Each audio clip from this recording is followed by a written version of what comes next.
Hey guys, how's it going? Welcome to this video. All right, so if you guys have any kind of issues with your ECU, your ECM, your TCM, you guys have any issues with your computers, your car's computer modules, we're going to help you guys out as far as resetting those modules and getting your car working right again. So if you guys don't know what those modules are pretty much computer modules that control the operation of your engine, of your transmission, and various other parts of your vehicle. Now, if you guys might be thinking you might have engine issues or transmission issues, you probably want to go through this step first as far as resetting those modules, because a lot of times those modules could actually mimic some issues with your engine or transmission, and it might be just electrical programming as far as the computer is concerned, instead of your car actually having mechanical problems. And obviously, if you guys go through this step of resetting these modules, it'll save you money, and B, it'll help you figure out whether your car has issues because of a computer related issue in your vehicle or a mechanical issue. Obviously, if it's a mechanical issue, it's going to be quite expensive. For the most part, if it's just a computer issue, you might be able to just get away with reprogramming it and have your car work like it did before you start having these issues. Now, particularly with newer vehicles, the ECM, the TCM, the ECU, all those modules actually play a significant part in how your vehicle operates, how your engine operates, how your transmission operates.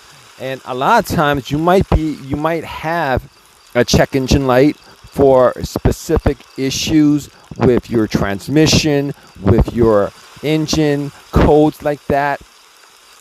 But you might have those issues, but if you guys could reset all those modules, there's a good chance that it'll clear up all those codes and any issues that you might have. All right, so a lot of these resets, you probably don't need any tools for them.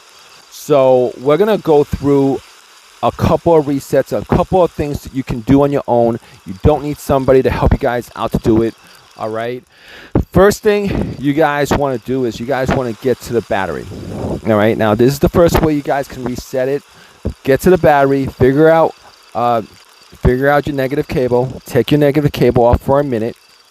Obviously, you want your vehicle to be off, and then afterwards pop it back on and reset it and see if the codes, check engine light or code or whatever, is off, or you can drive your car around, see whether your vehicle drives better.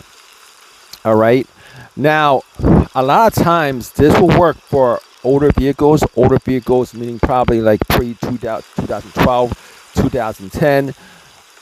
And if it doesn't work, what you guys could do is take the next step and pretty much take the negative and positive cables off and touch them together, and you guys could actually use a zip tie and connect them together for maybe a good 10-15 minutes, so that everything in your car, all the electricity in your car drains out.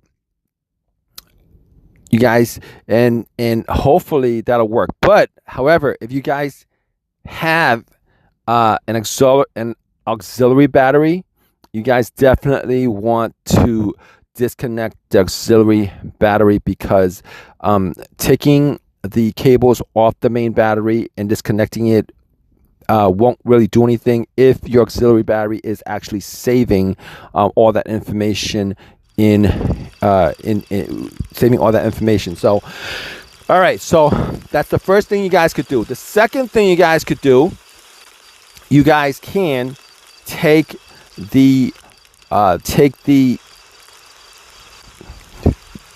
fuses.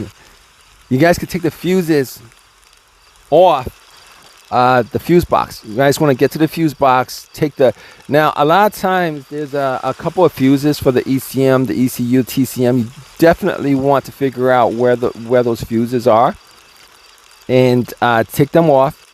If there's 3 of them, you want to take all 3 of them off for about a minute or two and then pop them back on. Now, here's the thing about that. All right, now, here's the thing about that, all right?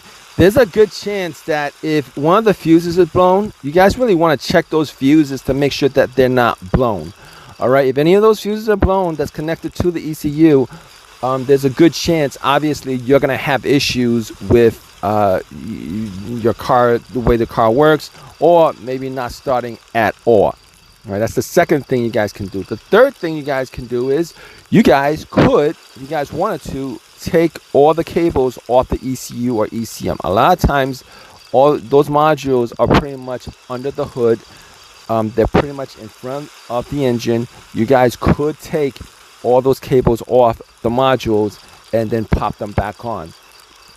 Sometimes that'll work better. Okay. Let's move on to the next thing. All right.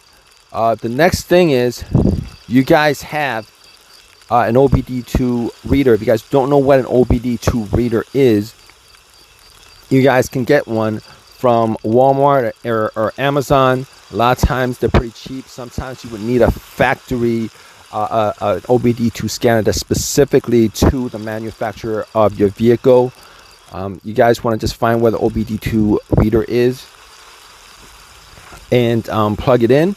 99% of these readers, 100% of these readers actually allow you to erase check engine lights, reset the codes, reset your TCM. Erasing it a lot of times will reset your car's computer, your car's transmission module, any of the modules. And I've noticed that particularly with newer cars, if you guys actually do a reset or a delete, erase codes on your vehicle, a lot of times it'll reset any memory of adaptive memory from your